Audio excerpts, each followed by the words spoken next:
OnePlus 8 Pro is already rumored to debut, but before officially unveiling the new flagship, the Chinese company has announced its 120Hz Fluid Display technology that will include a dedicated MEMC motion compensation chip and come with a touch sampling rate. The new OnePlus Fluid Display technology will also bring 10-bit HDR support and has 4096 level of automatic brightness control through an all-new ambient sensor. If we look at the recent rumors, the OnePlus 8 Pro with a new display technology would debut in the second quarter of this year. The phone is likely to have many upgrades apart from the new display-focused experiences over the last year's OnePlus 7 Pro and the OnePlus 7T Pro. At the 2020 Screen Technology Communication Meeting, OnePlus introduced its 120Hz Fluid Display technology that is backed by an RGB color temperature sensor that has 0.8 just noticeable color difference rating.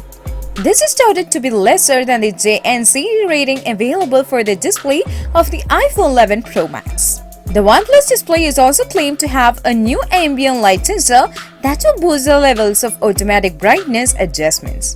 When comparing with the OnePlus 7 Pro that had 1024 levels of automatic brightness adjustment, the new display is touted to deliver 4096 level of brightness control that is touted to be 4 times of average Android flagships.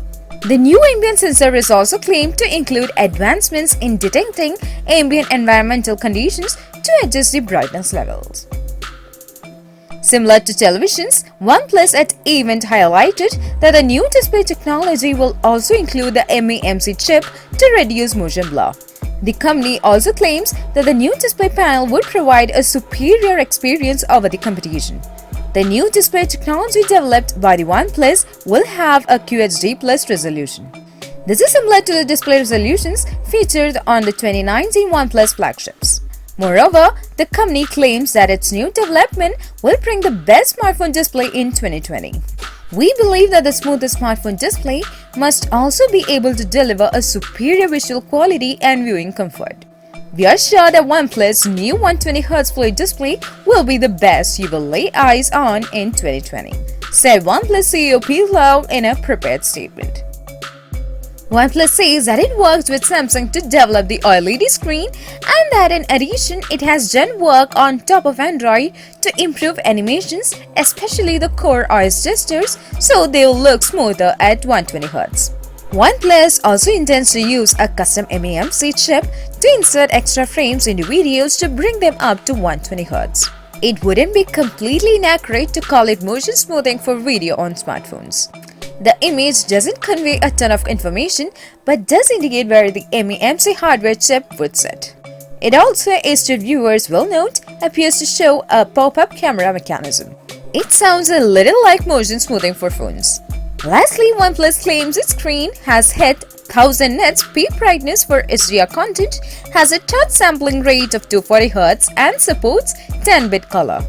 Add it all up and you have what is clearly the next front in the Android phone chest thumping battle, screen specs. The OnePlus 8 or whatever it will be called won't be the first phone to hit 120Hz. The ROG Phone 2 and Razer Phone 2 both did that last year. Nor will it be the only Android phone that has a higher than 60Hz refresh rate to come out this year. Samsung's Galaxy S series, for example, is expected to feature 120Hz refresh rates when announced on February 11th. The challenges facing all of the phones will include compensating for the higher battery cost of a high refresh rate screen and convincing customers the extra cost it worth the improved smoothness. Users should also be able to switch between 60Hz and 120Hz, but it may not be a variable refresh rate as Google has tried somewhat unsuccessfully to do on the Pixel 4's 90Hz screen. And while it may reduce the refresh rate in some cases when it's not needed, it won't be able to match the refresh rate of, say, 24 FPS video. Lau believes the last part won't be high. It's something you can definitely tell in the same way you could see the 90Hz, he says, calling it a further level of smoothness, especially with scrolling and gestures. Lau also argues that the company has been focused on optimizing for power consumption. It's already an issue with the 90Hz screens, so it's going to be even more of a concern with 120Hz.